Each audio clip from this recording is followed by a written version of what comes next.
The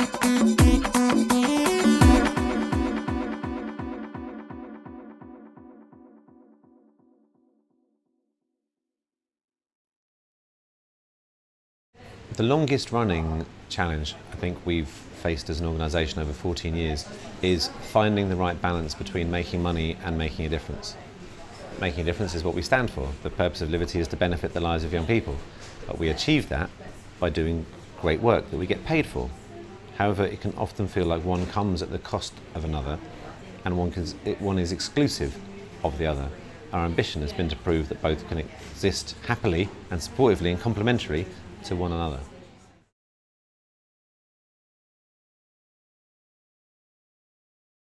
Trying to balance the challenge of making money and making a difference has presented us with a seesaw of business successes and difficulties.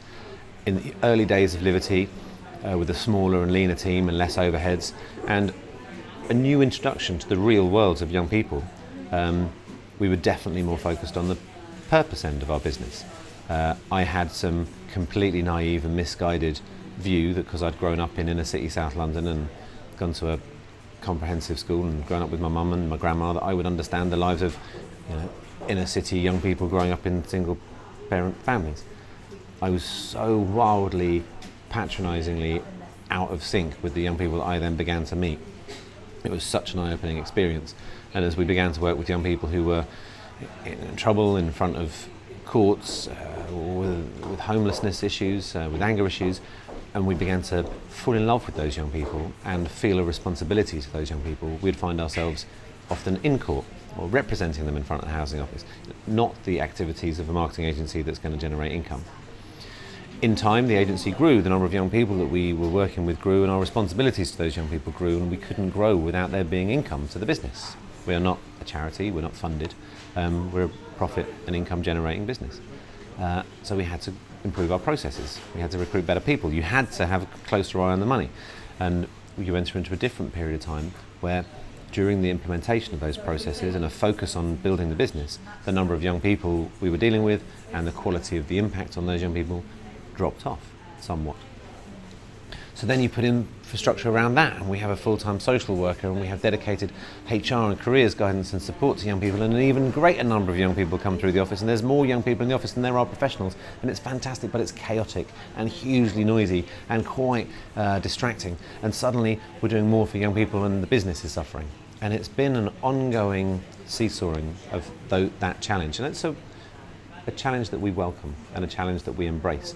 You have to have a mindset of trying to address both. And there are some organisations that are absolutely profit first, and with some of that profit they will make benefit, and there are some organisations that are absolutely purpose first, and if they don't make profit then they're at risk.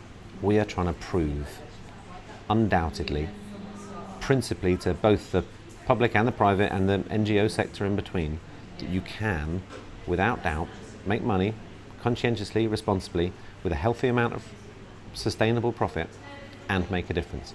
Because I firmly believe that that is the paradigm shift that all of our business models need to move towards. The way that we're addressing that is threefold. One, aligning a vision that captures both purpose and profit. More often than not, the vision actually is towards one or the other. We've updated ours, that our current statement is to grow our purpose through our business success. So the two become interlinked, a yin and yang to one another, and one can't be achieved without taking the other one with it.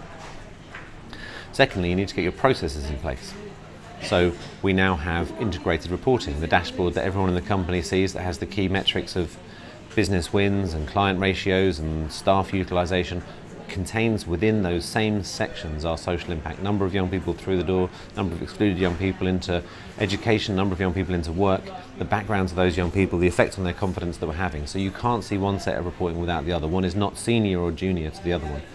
In addition to that, a number of our different finance metrics, to the way that we charge our clients, to an administration charge that we put onto our invoices that pays for the young people that come into the room, to the way that we financially record the social impact that we make, the staff mentoring time that we contribute, the proportion of overheads.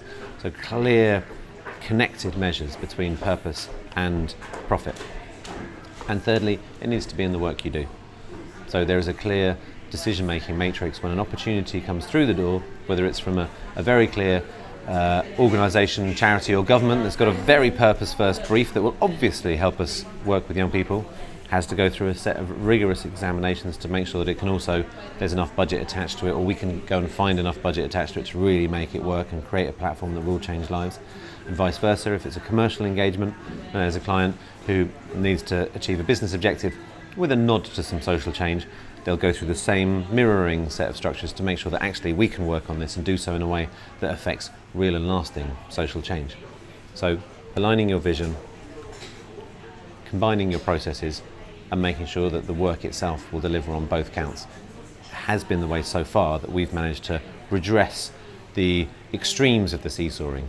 I'm sure they'll still continue to some effect, and some of those changes are very recent, so ask me again in a year.